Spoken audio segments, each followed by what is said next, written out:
Guys welcome back to my another blog. তো আজকে চলে এসেছি তোমাদের সাথে নতুন আরেকটা ব্লগ নিয়ে। তো ব্লগটা কি বা কী কারণে কি রান্না করবো সব কিছু দেখতে হলে তাহলে সঙ্গে থাকো।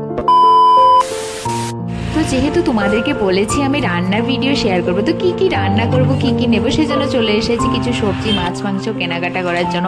আর গাইস তোমরা যদি এখনও আমার চ্যানেলটাকে সাবস্ক্রাইব করে না থাকো তাহলে go and do the subscribe, আর পাশে থাকা বেল আইকনটাকে প্রেস করতে একদম ভুলবে না, তাহলে আমার চ্যানেলে কোনো ভিডিও যদি আমি পোস্ট করি সঙ্গে সঙ্গে তোমাদের কাছে নোটিফিকেশন চলে যাবে আর তোমরা আমাকে একটু ভালোবাসা দিতে পারবে। যারা যারা সাবস্ক্রাইব করো নি কিন্তু গাইস তাড়াতাড়ি যাও অ্যান্ড সাবস্ক্রাইব করো আর দেখতে থাকো। এখানে হচ্ছে গিয়ে চিংড়ি মাছ, তারপরে হচ্ছে চিকেন, তারপরে নিয়ে এসেছি এখানে হচ্ছে করলা ভাজা করবো, পালং শাক রান্না করবো, আর এখানে হচ্ছে ম্যাঙ্গো, কাঁচকলা দিয়ে মাছ দিয়ে রান্না করবো, এখানে হচ্ছে ধনে পাতা, আর এখানে হচ্ছে লাউ দিয়ে ডাল দিয়ে রান্না করবো, আর আলু পেঁয়াজ টমেটো কাঁচা লঙ্কা অতটুকুই।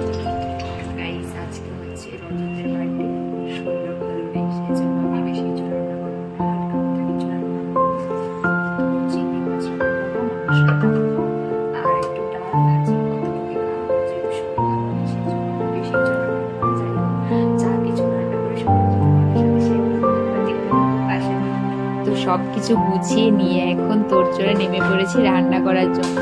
তো যেহেতু মাছ আর মাংস নিয়ে এসেছি সেজন্য আমি আগে মাছ মাংসগুলিকে ধুয়ে নেবো, তারপরে ফার্স্টে আমি মাংসটাকে ধুয়ে নিয়েছিলাম, কারণ যেহেতু একা একা রান্না করবো একটা একটাকে গুছিয়ে নিতে হবে, কারণ আমি সবগুলো একসাথে রান্না করতে পারি না, আমার দ্বারা হয় না। আমার ফার্স্টে হচ্ছে গিয়ে সব কিছু গুছিয়ে নেবো, মাছ মাংস থাকলে সেগুলিকে কেটে ধুয়ে সব কিছু পরিষ্কার করে নেবো, তারপরে মাছ ভাজতে ভাজতে বা মাংসটা বসিয়ে দিয়ে সিদ্ধ হতে হতে অন্য তরকারি দিয়ে করবো, মানে আমি সেভাবে রান্না করি। আর অনেক তো আছে অনেক ফাস্ট রান্না করে নি, কিন্তু আমি এত ফাস্ট রান্না করতে পারি না, মানে আমি আস্তে আস্তে করেই রান্না করি, যেহেতু বেশি কিছু হলে যদি কোনো কিছু সিদ্ধ বা এক তরকারি হয় তাহলে খুব তাড়াতাড়ি রান্না করে নিতে পারি, কিন্তু কয়েকটা তরকারি তাহলে রান্না করতে পারি না। তো এখানে মাছ আর মাংসটাকে মানে মাংসটাকে দিয়ে নিয়েছি, আর এখানে হচ্ছে লাউটা কাটবো।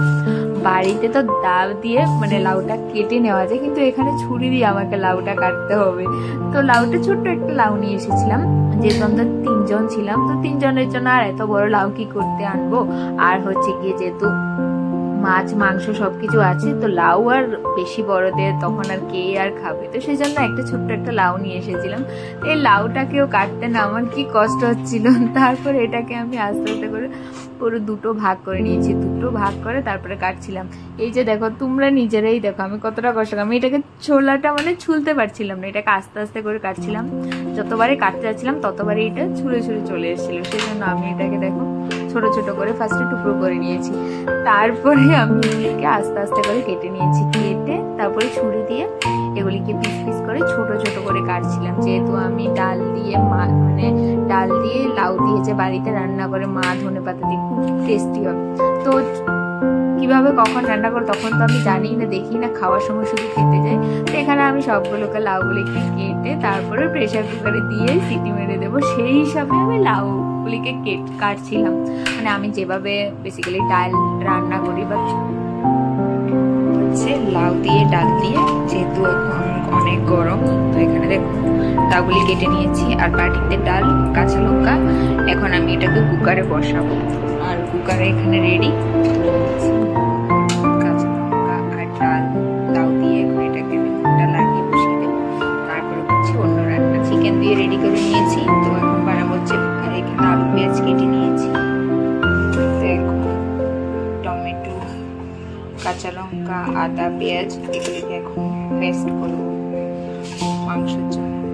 মাংসের জন্য পেস্ট যে বানিয়েছি মাংস মশলাগুলি দেবো, এখানে মাংস, তারপরে যে আলু কেটে রাখা আলু পেঁয়াজ দিয়ে দিলাম, আর এখানে যে আমি জিঞ্জার গার্লিক পেস্ট করেছি সেগুলিকে দিয়ে দিচ্ছি, তারপরে হচ্ছে স্বাদ মতো নুন, জিরে গুঁড়ো, ধনিয়া গুঁড়ো, হলুদ গুঁড়ো, আর হচ্ছে সামান্য একটু লঙ্কা গুঁড়ো, কারণ লঙ্কা কম দিয়ে রান্না করবো। একটু সামান্য তেল দিয়ে দেবো, বেশি না, সামান্য একটু তেল দিয়ে দেবো, তারপরে হচ্ছে গিয়ে একটা তেজপাতা, এবার এগুলিকে আমি মাখিয়ে নেবো, ভালো করে ম্যাগনেট করে নেবো। রান্না করার জন্য কড়াই বসিয়ে দিচ্ছি, কড়াই গরম হয়ে গেছে, তারপরে দিয়ে দিচ্ছি তেল,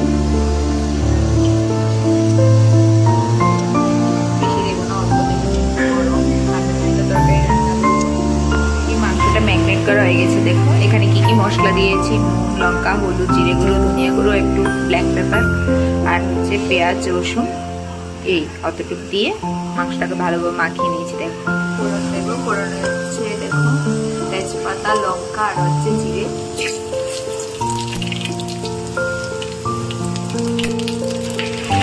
মাংসটা একটু দিয়ে দিয়েছি ভাজা হওয়ার জন্য, একটু সাদা সাদা হয়েছে, তার দিয়ে আমি কাঁচা লঙ্কা দিয়ে রান্না করছি। ওই তারপরে আবার দেখো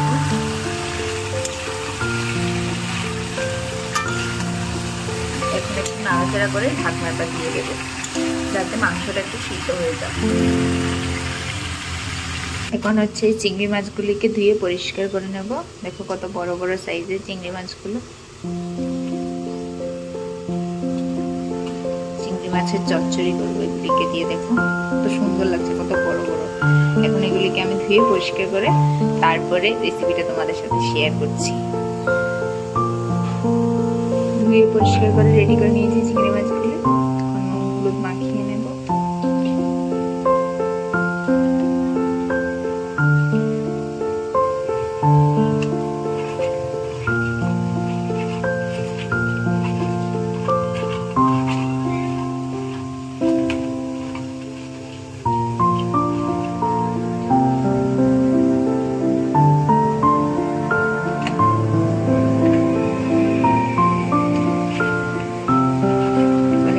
ভেজে নেব, হলুদ মাখিয়ে কিছুক্ষণ রেখে দেবো যাতে মাছটাকে নুন হলুদ ঢুকে যায়।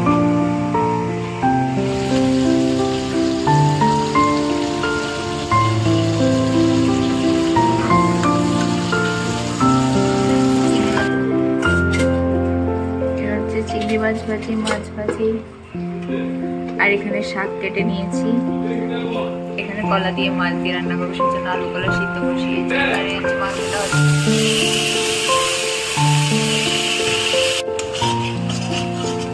এখন হচ্ছে আমরা রান্না করছি কলা দিয়ে, আলু দিয়ে, মাছ দিয়ে, তারপরে মশলা বাটি দিয়ে, কলা দিয়ে এখন নাড়াচাড়া করা হচ্ছে।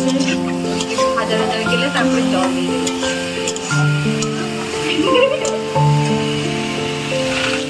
তো এটা হচ্ছে চিংড়ি মাছের চচ্চড়িটা বানানোর জন্য এখানে টমেটো, কাঁচা লঙ্কা, পেঁয়াজ, আদা, রসুন সব কিছু পেস্ট করে দিয়ে দিয়েছি আর হচ্ছে সরষ। তো সবগুলোকে আমি পেস্ট করে এখানে তেলের মধ্যে দিয়ে দিয়েছি। আর ফোড়নে দিয়েছিলাম হচ্ছে কালো জিরে। তারপরে মশলাগুলো দেখো ভাজা হয়ে গেছে। মশলা ভাজা হয়ে যাওয়ার পরে এখানে জল দিয়ে দিয়েছি। মানে লাস্টে আমি অর্ধেক রান্না করার পরে আর পাচ্ছিলাম না। তারপর দাদা এসে আমাকে হেল্প করছে। দাদা বলছে তুই 3টা বাজিয়ে ভাত খাওয়া হবি, না হলে তোর দ্বারা আর হবে না। তারপর আমার সাথে এসে দাদাও হেল্প করছিল। এখানে দেখো এখন চিংড়ি মাছটা অলমোস্ট রান্না করা হয়ে গেছে। এখন জল দিয়ে মাছ, মাংস, ডাল, ভাজা সব কিছু রান্না হয়ে গেছে। তারপরে বসিয়ে দিয়েছি পায়েস। যেহেতু জন্মদিনের রান্না সেই জন্য পায়েস তো রান্না করতে হবে। তো পায়েস রান্না করার জন্য আমি এখানে দুধ ফুটিয়ে তারপরে চালগুলি দিয়ে দিয়েছিলাম, গোবিন্দভোগ চাল। তার উপর দিয়েছি চালগুলো সিদ্ধ হয়ে যাওয়ার পরে তারপরে চিনি, দুধ, কাজু, কিশমিশ সব কিছু রান্না করেছি। আর যে পায়েসটা বানিয়েছিলাম পুরোটা আমি দুধ দিয়ে বানিয়েছিলাম, কোনো এক্সট্রা জল কোনো কিছু ইউজ করিনি। বাট পায়েসটা খেতে দারুণ হয়েছিল। তারপরে হচ্ছে এখানে হচ্ছে লাউ দিয়ে ডালের তরকারি, এটা হচ্ছে শাক, পালং শাক। তারপরে এখানে হচ্ছে কলা দিয়ে, আলু দিয়ে, মাছ দিয়ে। এখানে হচ্ছে 2 রকমের ভাজি। আর এটা হচ্ছে গিয়ে চিংড়ি মাছের তরকারি। দেখো ম্যাঙ্গো, পেঁয়াজ, শসা।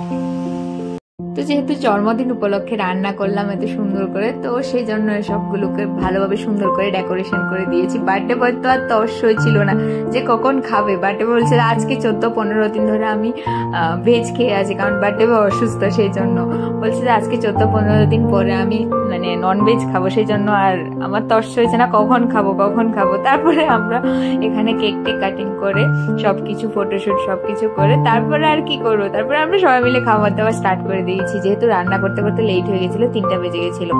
তো তোমাদের আমার ভিডিওটা কেমন লাগলো অবশ্যই কিন্তু কমেন্ট করে বলবে। যদি ভালো লাগে তাহলে অবশ্যই লাইক, কমেন্ট, সাবস্ক্রাইব করতে একদম ভুলবে না গাইস। আর তোমরা যদি একটু পাশে থেকে সাপোর্ট করো, আমারও ভিডিও করতে ভালো লাগে। আমি কত কষ্ট করে ভিডিও শুট করি জানো, তো তোমাদের জন্যই। তো তোমাদের কেমন লাগে কি সবকিছু কিন্তু কমেন্ট করে বলবে। তো আজকের জন্য এখানে টাটা করছি, দেখা হচ্ছে তোমাদের সাথে নেক্সট ব্লগে। Tata guys. আর ভিডিওটা যদি তোমাদের ভালো লেগে থাকে তাহলে অবশ্যই লাইক এন্ড শেয়ার করতে একদম ভুলবে না।